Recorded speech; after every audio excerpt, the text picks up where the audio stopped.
जय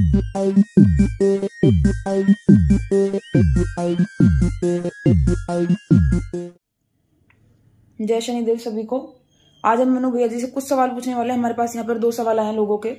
तो उसमें से पहला सवाल ये है कि ईसाई इतनी आसानी से कैसे करवा देते हैं धर्म परिवर्तन, जबकि इस टाइम पर हिंदू जो है बहुत जागृत हैं। जय शनिदेव। तो आज का जो विषय है वो काफी अच्छा विषय है और बहुत गंभीरता से सोचने का विषय है। ये विषय कोई सामान्य विषय नहीं है, क्योंकि आज के युग में जो हिंदू धर्म चेतना है वो काफी जागृत हमें लगती है।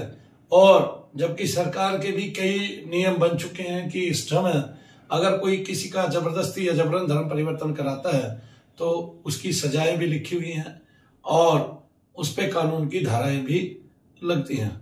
इसके पीछे एक ही लॉजिक है। पीछे टीवी के बहुत सारे चैनलों ने यह दिखाया था कि वो जगह जगह जनसभाएं करते हैं और उसमें प्रभु यीशु मसीह का नाम लेकर लोगों के प्रेत यानी कि शैतान उतारते हैं, जिसके बाद उनकी बहुत सारी बीमारियां निकालने का वो दावा करते हैं और चमत्कार करते हैं।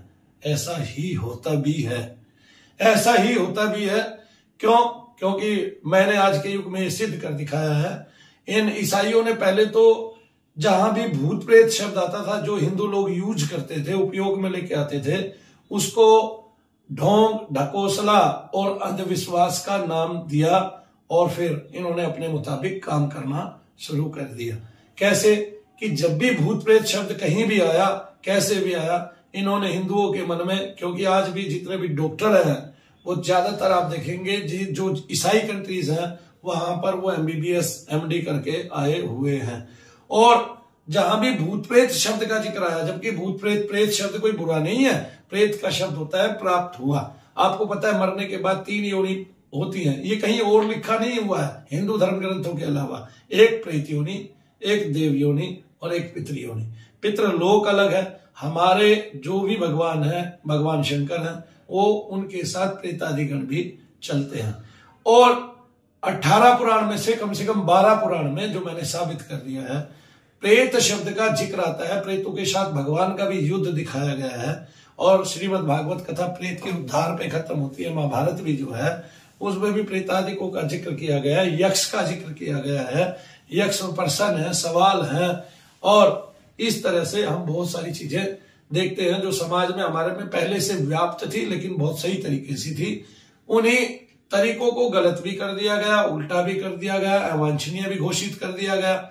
आज जिस प्रेत को हम पहले निकालते थे, जिससे हमारे शरीर की बीमारियां निकालती थी, उसको साइंटिफिक तरीके से सिद्ध करना केवल मैंने सिद्ध किया है। और कोई साइंस आए, डॉक्टर आए, कोई भी आए, उसको सिद्ध करके हम दिखा सकते हैं। लेकिन चूंकि जहां हिंदुओं की बात आती है वहां निगेटिव पॉजिटिव एनर्जी के रूप में उन्होंने इस शब्द को लिया और उस निगेटिव को शैतान के रूप में उसको लिया कि एक शैतान होता है। लेकिन शैतान शब्द उनके लिए ठीक है, हमारे लिए प्रेत शब्द गलत है। अब उस प्रेत को हम निकाल रहे थे, हिंदू लोग ही निकालते थे। तो अब जब से उसको आडंबर, ढोंग, ढकोसला कर दिया तो उसके निकालने वालों की संख्या, यानी कि उससे जो संत थे, महात्मा गण थे और जो प्रबुद्ध लोग थे, वो भूत प्रेत की विद्याओं से दूर होते चले गए। जबकि भगवान शंकर के तंत्र में भी प्रेत बाधा का निवारण है। और हनुमान जी महाराज के बहुत सारे मंत्र ऐसे हैं जिनको आप हनुमान अंक में, गीता प्रेस की हनुमान अंक में भी पढ़ सकते हो, जिसमें बहुत सारे मंत्र ऐसे हैं जिसमें प्रेत ग्रसित मानव को वो उपयोग में लाई जाती थी। प्रेत आपके शरीर में जगह जगह बैठ के बहुत सारे रोग उत्पन्न करता है और अगर उन रोगों को समाज में मान लिया जाए तो यूं कहे कि वो जो डॉक्टरी धंधा है वो भी मंदा हो जाएगा। जो डॉक्टरी धंधा है, जो आज भी सबसे ज्यादा जोरों पर है। क्यों? क्योंकि आज के युग में अनेक तरह की बीमारी आती है। पीछे कोरोना हुआ, उस कोरोना में भी मैं ये कहता हूं कि गला घोटने वाले यानी कि प्रेतादिक जो थे, जो गले पे बैठते थे, धड़कनें बढ़ाते थे, श्वास बंद कर देते थे लोगों का, यानी कि श्वसन बाधा में दिक्कत करते थे, वो लोग उस कोरोना में भी बहुत तेजी से स्वर्ग सिधार गए, यानी कि मर गए और उनके प्राण पखेरु उड़ गए थे। इसलिए जो ईसाई मिशनरीज हैं वो शैतान निकालकर उनकी बीमारियां दूर करते हैं। बीमारियां दूर भी होती हैं। सबसे बड़ी बात, अगर आपकी बीमारियां दूर ना हो, आपको आराम ना पड़े, तो आप कदापि उस मिशन से जुड़ नहीं सकते। एक वो उसको चमत्कार कहते हैं कि ये प्रभु यीशु का चमत्कार हुआ। जबकि प्रेत ही निकला। मनु भैया यही बता रहे हैं सारी दुनिया को कि आपके शरीर का प्रेत निकलना होता है, और उस प्रेत के कारण जितनी बीमारियां हैं, जो भी बीमारियां आपके शरीर की, वो ठीक हो रही होती है। इस बात को मैं समझा नहीं पा रहा हूं। और भारत का पंजाब आदि प्रांत, जितने भी तटीय क्षेत्र हैं, उड़ीसा में और आगे जाके आप देखेंगे असम आदि में, सब मिशनरीज ने घेर लिए हैं, सब उसने घेराव डाल लिया है। पंजाब तो ऐसा शहर था जो गुरुओं का शहर था, गुरु ग्रंथ साहिब का शहर था, और जहां पे केवल भक्ति का एक पैमाना था। गुरु ग्रंथ साहिब को सुनने से ही, गुरुवाणी को सुनने से ही आपको अनेक अनेक लाभ होते थे। और जो उसका चिंतन करता था, यानी कि भगवान के नाम का चिंतन करता था, उस अलख निरंजन के नाम का चिंतन करता था, उसको फिर प्रेतादि की बाधा आती कदापि नहीं थी। लेकिन वहां भी अब लोग तंत्र क्रियाओं में पारंगत हो गए हैं, बहुत सारे लोग, क्योंकि तंत्र तो अंतर ही अंतर में चलता रहा, लेकिन जो मंत्रों के साधक थे, जो महात्मा थे, उनको कदापि आगे नहीं आने दिया गया। और वो ये समझ के कि इसको पाखंड मान लिया गया है। प्रेत, पितृ, भूत, पिशाच, यक्ष, किन्नर, विद्याधर, इनको ढोंग ढकोसला मान लिया गया है, और इनको हम भारतीय, हम हिंदू ही अंधविश्वास समझने लगे हैं। ये मान करके हमने उन विद्याओं को छोड़ दिया। तो जो भारत के बहुत सारे महात्मा ऐसे थे जो जिनके पास जाते थे, झाड़ा लगवाते थे, सर पे हाथ रखा के जप कराते थे, और जो आपके नाम का चिंतन भी कर देते थे, आपका नजर दोष, श्राप और आपकी बहुत सारी चीजें उतर जाती थी, जिससे आपके बहुत सारे रोग ठीक हो जाते थे। यहां तक कि योगी श्यामाचरण लाहिड़ी भी एक बच्चे का इलाज करते हैं तो वो जोत के तेल के द्वारा करते हैं। आप ये देखिए, बाद में वो उनके गुरु बनते हैं जो योगानंद जी महाराज थे।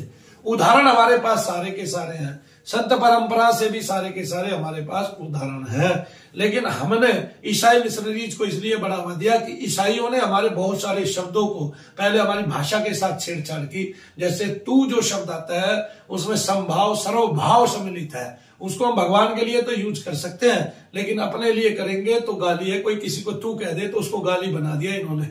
और यू शब्द जो है वो दुनिया में सबसे प्रतिष्ठित और सबसे माननीय सम्मानीय शब्द इन्होंने घोषित कर दिया है।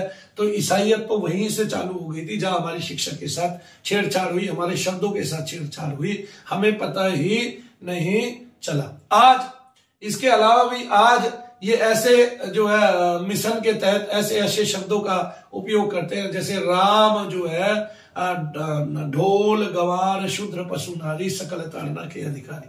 वहां शिक्षा की बात हो रही है ताड़ना शब्द से। कौन कह रहा है? ये भगवान राम नहीं कह रहे हैं, ये तुलसीदास नहीं कह रहे हैं, जो शूद्र है वही कह रहा है, जो उस जाति से है वही कह रहा है। प्रभु ये तो सब शिक्षा के अधिकारी है।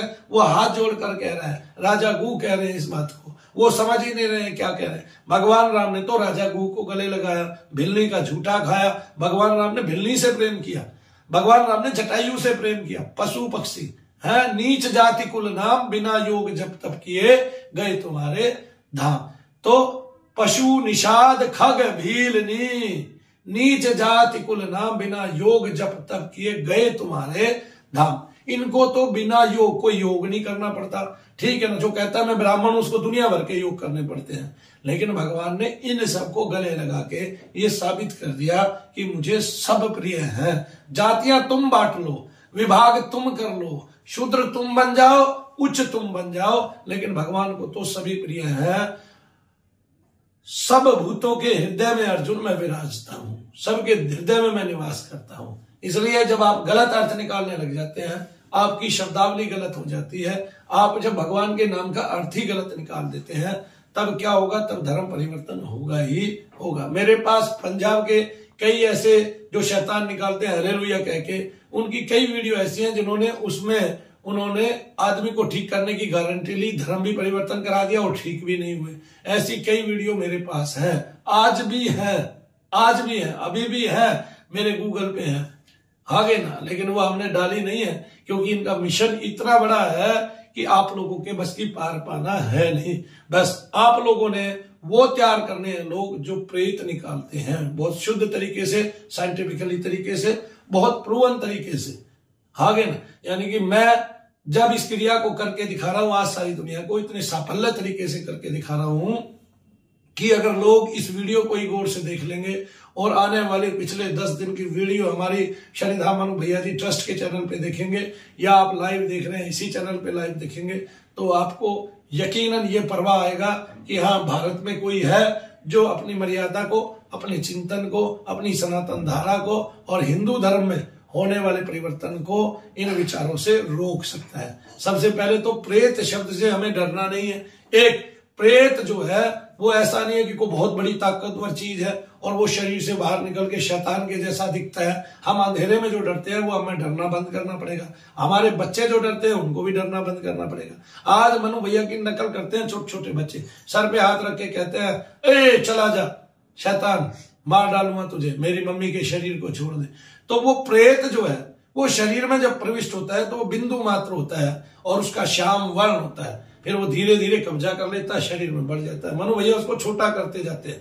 फिर उसकी निगेटिविटी जो होती है, उसके निगेटिव थॉट्स जो होते हैं उसको छोटा कर देते हैं, उसका बल जो होता है उसको खत्म कर देते हैं और उसकी जो पावर होती है जो उसने जमा की हुई है बुरे विचारों से, वो खत्म हो जाती है। फिर वो शुद्ध परिमाण में हो जाता है, आदमी को तुरंत रोग में आराम पड़ जाते हैं। मैं ये करके भी दिखाता हूं, साइंटिफिकली भी करूंगा, साइंस आएगी तो मेरे पास। मैं इसलिए कहता हूं कि साइंस तो किसकी, हमारे सनातन धर्म की, वेद व्यास जी के 18 पुराणों की, उनके नीचे पड़ी हुई मिट्टी का एक कण मात्र है, कुछ नहीं है। साइंस अभी साइंस ने उन्नति की नहीं है जो पहले साइंस थी। फिर आज अगर गंध वाले बाबा होते हैं, आज अगर विशुद्धानंद जी महाराज होते तो जब वो पूरे उपवन की खुशबू एक हाथ में दे देते थे, जब ये सारा नेटवर्क नहीं था, तो आप क्या सोचते। आज अगर 290 वर्ष के तेलंग स्वामी होते और जिन्होंने ऐसे ऐसे आप लोगों ने चमत्कार मान लिए, ईसाई धर्म चमत्कार नहीं करता है, वो भी प्रेत या शैतान को निकालता है। चमत्कार आदमी के साथ स्वयं हो जाते हैं, यानी कि मनु भैया कोई बीमारी नहीं निकालते हैं, प्रेत निकालते हैं। प्रेत से क्या ठीक हो रहा है, माइग्रेन ठीक हो रहा है प्रेत से शरीर के रोग आदि ठीक हो रहे हैं, सारी क्या कहते हैं स्किन की डिजीज ठीक हो रही है प्रेत से। और प्रेत से क्या ठीक हो रहा है, प्रेत से पितृ दोष जा रहा है आपका, आपको शांति मिल रही है, आपको भगवान के नाम से भी शांति मिलती है क्योंकि आप भगवान का नाम लेते हैं। प्रेत से आपका माइग्रेन ठीक हो रहा है, डिसऑर्डर ठीक हो रहे हैं। प्रेत से आपकी एमसीओडी क्या बोलते हैं उसको, महिलाओं का अगर प्रवाह रुक रहा है, रक्त नहीं रखता रहा है, वो ठीक हो रहा है। मेंस्ट्रुएशन ठीक हो रही है। प्रेत से आपका पेट का दर्द ठीक हो रहा है, कमर के दर्द ठीक हो रहे हैं, घुटनों के दर्द ठीक हो रहे हैं। कौन गलत कह रहा है भाई, प्रेत है, हम साबित कर देंगे। न्यूज चैनल वाले कभी भी सच्चाई दिखा नहीं सकते। आप सारे डाल दो एक साथ मिलके भी कि मनु भैया के यहाँ आओ, प्रेत का होना सिद्ध देखो और इस भारत को बचा लो, हिंदुओं को बचा लो, वरना उनको प्रेत चढ़ते रहेंगे, वो वहां जाते रहेंगे, उनको थोड़े भी आराम पड़ेंगे तो वो मिशनरी बनते रहेंगे। ये बात लिख लो मेरी। मिशनरी ईसाइयों का जो साफल्य है वो इसी बात में है कि हम जैसे ही भूत प्रेत शब्द आता है हम ढोंग ढकोसला और क्या समझते हैं, अंधविश्वास समझते हैं। लेकिन वो है, जब हम उसको निकालते हैं हमारी दुनिया भर की बीमारियां ठीक होती है। हम उसको ईसाई मिशनरी तो यूज कर रहे हैं, उपयोग कर रहे हैं, जो ठीक होता है उसको बोलते हैं देखो जीसस का चमत्कार हो गया। रोज मनु भैया ऐसे हजारों चमत्कार कर रहे हैं, कोई आगे पूछ नहीं रहा है, संसार में कोई आगे देख नहीं रहा है। हमारी वीडियो आगे कदापि नहीं बढ़ सकती है, मैं तुम्हें आज बता रहा हूं। मैंने पूरे ब्रह्मांड को ललकार दिया, प्रेत होता है, अगर वेद व्यास जी ने कहा है तो होता है हर हाल में, और वो मैं साबित करके दिखाऊंगा। और दूसरा तुलसीदास जी ने कहा है, प्रेत भूत पिशाच निकट नहीं आवे, प्रेत पिशाच निकट नहीं आवे, महावीर जब नाम सुनावे। और भूत तो हम सब मानव भूत है, पंचभूत है, हम सबको भगवान भूत कहते हैं। ये लौकिक भाषा में जो है भूत और प्रेत, भूत शब्द इसलिए लग गया क्योंकि जो शब्द है वो सोचने में और सुनने में कुछ अटपटा सा लगता है, भूत ऐसे, और दीर्घ अवधि सा लगता है, दीर्घावधि सा लगता है, जिसमें दीर्घ अवधि लगती है, बोलने में दीर्घ स्वर लगता है, भू दीर्घ स्वर लगता है। जो भू गर्भ यानी कि धरती से ही बना है, तो धरती पे जो निवास करने वाले हैं वो भूत है हम, जो पंच तत्वों से बने हुए हैं। तो भू पृथ्वी और तय से तत्व, पृथ्वी के जितने भी तत्व हैं, यानी कि पृथ्वी पर मौजूद जितने भी तत्व हैं, ऊपर नीचे जमीन आसमान तक, वे पंच तत्व हैं। और उन पंच तत्वों का जो शरीर है उसको हम भूत बोलते हैं। और जो अशरीरी है और पृथ्वी लोक पर ही मौजूद है, हमारी आंख के आगे है, हम उसको देख नहीं पाते, और जरा सी दृष्टि खुलते ही जिसको देख पाते हैं वही प्रेत है, और वो हमारे शरीरों में घुसकर हमें कष्ट देता है। जिनको हम पितृ मानते हैं वो भी बहुत बार और हजारों रूपों में आज के युग में प्रेत ही बन रहे हैं, हमारे शरीरों में घुस रहे हैं, हमें कष्ट ही कष्ट प्रदान कर रहे हैं। इसलिए ईसाई मिशनरी सफल हो रहा है। हम भूत प्रेत के नाम पे ढोंग ढकोसला मान लेते हैं, अंधविश्वास मान लेते हैं, और वो अपने जीसस के चमत्कार दिखाने में सफल हो रहा है, जबकि मनु भैया हजारों घुटनों के ऑपरेशन कर चुके हैं, हजारों घुटनों का दर्द ग्रहण कर चुके हैं, खत्म कर चुके हैं, और कई 100 लोगों का माइग्रेन खत्म कर चुके हैं, और डिप्रेशन के तो कई हजार मरीज ठीक कर चुके हैं, पेट दर्द के बहुत मरीज ठीक कर चुके हैं, कमर दर्द के बहुत मरीज ठीक कर चुके हैं, कूल्हे के दर्द के बहुत मरीज ठीक कर चुके हैं, जिनको डॉक्टरों ने केवल ऑपरेशन ऑपरेशन और ऑपरेशन बताया था। तो आपने वो देखा, आप देखते रहिए शनिधाम मनु भैया जी ट्रस्ट पर वीडियो। और हिंदू धर्म जो है वो बड़ा ही संकीर्ण बुद्धि वाला है, हिंदू धर्म बड़ा ही संकीर्ण बुद्धि वाला है। यहाँ पर लोग जो है ये विचार नहीं करते कि आखिरकार मिशनरीज को सफलता क्यों मिल रही है, क्योंकि उन्होंने हमारा प्रेत शब्द को ढोंग ढकोसला अंधविश्वास घोषित करके अपने जीसस को और शैतान को ऊंचा दिखाकर और लोगों का धर्म परिवर्तन सदा के लिए करा दिया है। जय शनिदेव।